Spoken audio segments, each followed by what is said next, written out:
आज हम लोग रूट 5 को इरेशनल प्रूव करना सीखेंगे। उसके लिए हम लोग को सबसे पहले रूट 5 को एक रैशनल नंबर कंसिडर करना होगा। तो फिर हम लोग उसको p बाई क्यू के फॉर्म में लिख सकते हैं, ठीक है?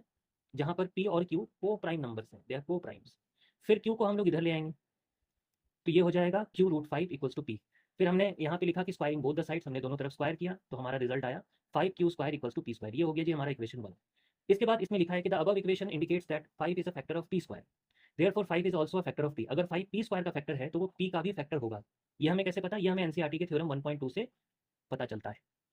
तो मान लो कि r कोई नंबर है जिससे 5 को मल्टीप्लाई करने पे हमें p प्राप्त हो सकता है, ठीक है? फिर हमने इस वाले इक्वेशन को भी स्क्वायर कर दिया, तो हमारा जो रिजल्ट आया वो r square equals to p square. फिर यहाँ पर हम लोगों ने p का जो वैल्यू है, p का वैल्यू है 5q स्क्वायर इक्वेशन 1 से, ये हमने यहाँ लाके पटक दिया ऐसे। तो p स्क्वायर की जगह पे हमने लिख दिया 5q स्क्वायर, ठीक है? और फिर हमने यहाँ पे 5 को और 25 को काटा 5 बार में, तो ये हो गया 5r square equals to q square. यहाँ पे लिखा है कि the above equation indicates that 5 is a factor of q square. 5 जो है भाई वो q स्क्वायर का फैक्टर बन रहा है यहाँ पे, यानी कि therefore 5 is also a factor of q। अगर 5 q स्क्वायर का फैक्टर है तो q का भी फैक्टर है। ये भी हमको कहाँ से पता चला? तो थ्योरम 1.2 एनसीईआरटी से ही हमें पता चला। लेकिन हमने p और q को तो को प्राइम नंबर मान लिया था ना।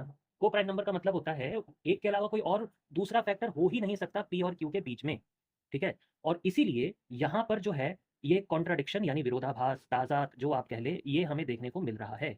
तो ये कॉन्ट्राडिक्शन आ कहाँ से रहा है? तो ये कॉन्ट्राडिक्शन आ रहा है क्योंकि हमने रूट 5 को रैशनल नंबर अज्यूम किया है, और इसीलिए हम लोग ये कह सकते हैं कि रूट 5 इरैशनल है। और इसी तरीके से हम लोग रूट 2, रूट 3, इस तरह से बाकी सबके भी एज इट इज़ जो है हम लोग उसको प्रूव कर सकते हैं कि वो कैसे इरैशनल है। तो वीडियो अगर पसंद आया तो लाइक कर दीजिए, इस चैनल को सब्सक्राइब कर दीजिए, और कोई डाउट वगैरह है तो आप कमेंट कर सकते हैं, मैं आपके डाउट्स को क्लियर करने की कोशिश करूँगा। वीडियो देखने के लिए बहुत शुक्रिया, मिलते हैं नेक्स्ट वीडियो में, तब तक के लिए नमस्कार।